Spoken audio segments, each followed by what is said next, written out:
За би нэг хэдэн зүйл хэлье гэж утсан юм аа. Хоцруулах үндэслэлийн 7 төр бол энэ эдийн засгийн өсөлт одоо өмнөхөөсөө сарлаа гэж бичсэн байна. За сая 17 он 6% байсан ч одоо дөнгөж 6.4%-тай байна гэдэг ийм мэдээлэл өгч байна л да. Тэр бид нарыг бодтой байдлаар нь ярьж хийхгүй бол ингэж зүгээр мушгиж ярьж бас болохгүй. 2017 онд Монгол улсын эдийн засаг 5.3%-аар өссөн. Одоо эхний 3 улирлын байдлаар 6.4%-тай байна. Тэгэхээр энэ огцруулах үндэслэлээр эдийн засгийн өсөлт өмнөхөөсөө саарчлаа гэдэг энэ худлаа мэдээлэл шүү. Үндэслэлгүй гүтгэлэг шүү гэдгийг би хэлмээр байна. Хоёрдугаарт нь засгийн газар юу ч хийгээгүй юм шиг яриад байна. Би 1, 2, 3 тоо хэлье гэж бодож байна. Монгол улсын засгийн газар Хөрөлсөхийн засгийн газар байгуулагдсанаас хойш нийтдээ 6.3 их найд төгрөгийн хөрийг өнөөдрийн байдлаар төлөөд 6.3 их найд. Үүнээс 5.1 нь үндсэн өр 1.2 нь хүүгээ төлөөд. Энэ бол бас амаргүй шүү.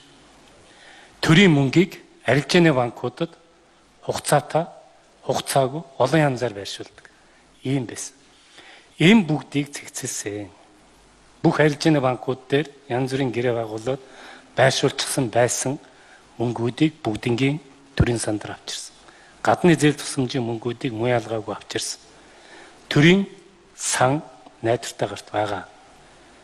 Засгийн газар үүн дээрээ хяналтаа тавьж татвар төлөгчдийн мөнгийг бид нар энтэнд арилжааны банкнд байршуулчаад эргэлдүүлээд байдаг бүх зүйлийг хааж зогсоосон. Тэр энийг бол би бас хэлмээр байна. Ингэжээж нийтдээ энэ 3 их найд төгрөг жижиг дундын бизнес рүү зээл болж гарсан шүү гэдгийг би хэлмээр байна. Арилжааны банкудаар дамжиж. Дараагийн нэг хэлэх гэсэн зүйл бол Монгол улсын зээлчих зэрэгэл. 12-аас 16 онд Монгол улсын зээлчих зэрэгэл 5 шатлалаар унсан. Одоо хамгийн сүүлчийнх нь нэг сар орчмын өмнө Standard & Poor's нэмлээ. 3 шатлал зөвхөн 18 онд Монгол улсын зээлчих зэрэглэл 3 шатлалаар ихсэн. Энийг бас хийх бас амаргүй. Эдийн засгийн бодлогоо зөв явуулах хэрэгтэй. Тууштай байх учирт, алдаатай буруу зүйлүүдийг засах учирт ингэжээж бид нар явж ирсэн. Засах зүйлүүд зөндөө байна. Одоо нийтдээ засгийн газрын 29 сангаас ихэнхт нь шалгалт оруулсан явж байна. Хүн хүчний хөрөлцөө заавас төр хяналтын тухай хуулиуд гэдэг нарийн юмнууд байгаа. Үүнийхээ дагуу бид нар шалгаад жоохон цаг хугацаа орж байна. Явж. Буруу зүйлүүдэд засаад ингээ явах нь бол яах аргагүй энэ засгийн газрын өмнө хүлээгдэж байгаа үүрэг мөн үү? Ээлж дараатаагаар хийгээд явж. Хөрөлсөхийн засгийн газар байгуулагдсанаас хойш тэр олон улсын валютын сантай хамтарч хэрэгжүүлж байгаа хөтөлбөрийг 1-р, 2-р, 3-р, 4, 5, 6 гэсэн үнэлгээг нь бүгднийг хамтдаа хийсэн. Энэ бол монголчууд бид нар өөрөө өөрсдөө сайн гэж хэлж байгаа зүйл биш.